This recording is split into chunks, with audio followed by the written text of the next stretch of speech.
umugabo yaporopoje umukunzi we bamaranye imyaka 8 mu ruhame, gusa bitunguranye umukobwa yahise amukatira amubwira ko atakimukunda. Wakwibaza impamvu atari yarigeze bimubwirana mbere hose. Umugabo yarababaye cyane, afata impeta yaragiye kwambika umukunzi we, ayihera umukobwa w'umusabirizi wari uri gutambuka ku muhanda. Uwo musabirizi yaramaze iminsi 3 nta kintu cyo kurya koza ku munwa, gusa ntiyari yarigeze atekereza ko vuba cyane ashobora gushyingirwa n'umugabo w'umukire ariko wari ufite umutima umenetse.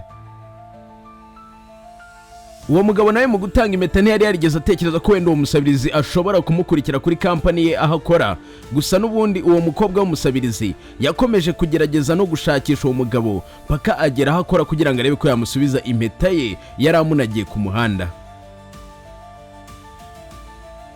Umusekirite wo kuri kampani yafashe uwo mukobwa w'umusabirizi nk'umutubuzi ku buryo yamwangiye kwinjira. Byasabye ko umukobwa agaragaza iyo mpeta y'agaciro yari yahawe n'umugabo kugira ngo wenda arebe ko bamwizera, ariko n'ubundi bibi by'ubusa uwo musekirite yanga kuyakira.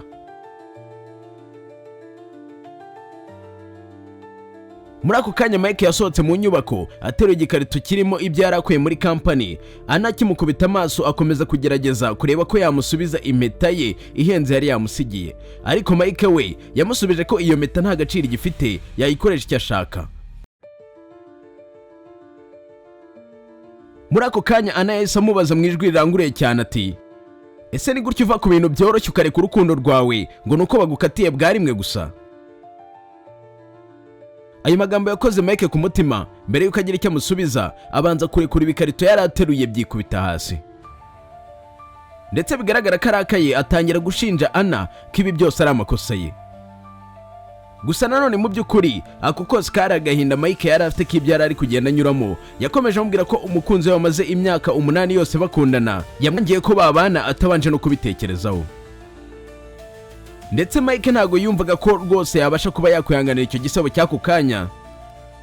Ariko nanone mu kanya gato Mike asoje kuvuga ibyo yavugaga, Ana nawe yafashwe n'amarangamutima atangira kuvuga ati, njye nsabiriza hano ku muhanda kugira ngo mbone icyo kurya, inzu yanjye nayigurishije kugira ngo mbashe kuvuza mama wanjye wari urwaye, kabone n'ubwo n'ubundi byaje kurangira mubuze kandi ari wenyine muryango nawe nsigaranye kuri iyi si. Gusa byibuze wenda ngewe ntako ntagize, nararwanye ndwanirira uwo nkunda, ariko we wavuye ku bintu kubera ko bagukatiye rimwe gusa. Abantu nkawe baba ari ibigwari. Kabone n'ubwo Mike na Ana basaga nk'abari gutongana, ariko mu bundi buryo basaga nk'abari kuganira agahinda bo ubwabo bifitemo ku mutima.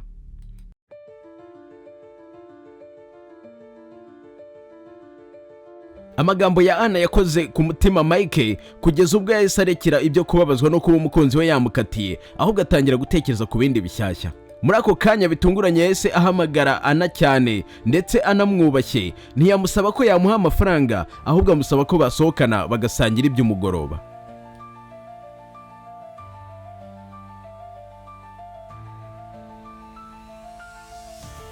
Kora subscribe kuri YouTube channel kugira ngo utazajya ucirwa n'inkuru nziza nk'izi ngizi tugiye kujya tubagezaho umunsi ku wundi.